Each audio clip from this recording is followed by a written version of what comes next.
gentlemen of the jury, today on trial we have modern-day schooling. Glad you could come. Not only does he make fish climb trees, but also makes them climb down and do a 10-mile run. Tell me, school, are you proud of the things you've done? Turning millions of people into robots, do you find that fun? Do you realize how many kids relate to that fish swimming upstream in class, never finding their gifts, thinking they are stupid, believing they are useless? Well, the time has come, no more excuses. I call school to the stand and accuse him of killing creativity, individuality, and being intellectually abusive.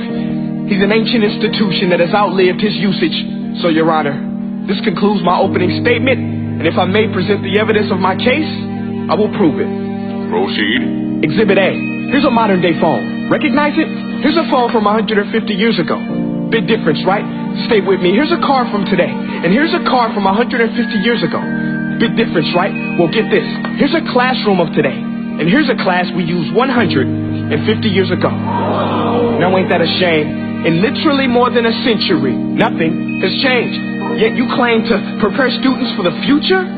But with evidence like that, I must ask, do you prepare students for the future or the past?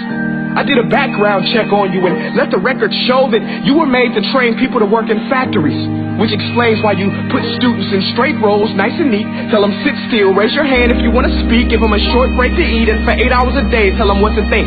Oh, and make them compete to get an A. A letter which determines product quality, hence grade A of meat. I get it. Back then, times were different. We all have a past. I myself am no Gandhi.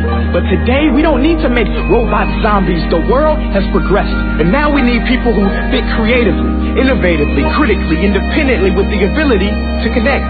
See, every scientist will tell you that no two brains are the same. And every parent with 2 or more children will confirm that claim.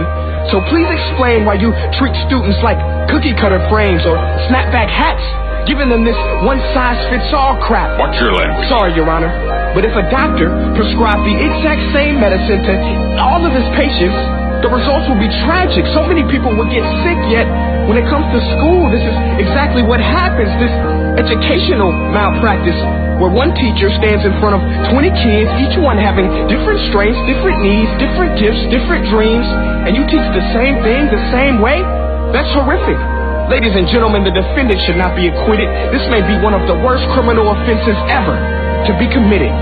And let's mention the way you treat your employees. Objection. Overruled. I want to hear this. It's a shame. I mean, teachers have the most important job on the planet, yet they're underpaid? No wonder so many students are short-changed. Let's be honest. Teachers should earn just as much as doctors, because a doctor can do heart surgery and save the life of a kid, but a great teacher can reach the heart of that kid and allow him to truly live. See, teachers are heroes that often get blamed, but they're not the problem. They work in a system without many options or rights. Curriculums are created by policymakers, most of which have never taught a day in their life. Just obsessed with standardized tests. They think bubbling in a multiple choice question will determine success. That's outlandish. In fact, these tests are too crude to be used and should be abandoned, but don't take my word for it. Take Frederick J. Kelly, the man who invented standardized testing, who said, and I quote, "These tests are too crude to be used and should be abandoned." Ladies and gentlemen of the jury, if we continue down this road, the results will be lethal. I don't have much faith in school, but I do have faith in people. And if we can customize healthcare, cars, and Facebook pages, then it is our duty to do the same for education, to upgrade it, change it, do away with school spirit, because that's useless. Unless we're working to bring the spirit out of each and every student, that should be our task. No more Common Core. Instead, let's reach the core of every heart in every class. Sure, math is important, but no more than art or dance. Let's give every gift an equal chance. I know this sounds like a dream, but countries like Finland are doing impressive things. They have shorter school days. Teachers make a decent wage. Homework is non-existent, and they focus on collaboration instead of competition. But here's the kicker, boys and girls. Their educational system outperforms every other country in the world. Other places like Singapore are succeeding rapidly. Schools like Montessori, programs like Khan Academy, there is no single solution.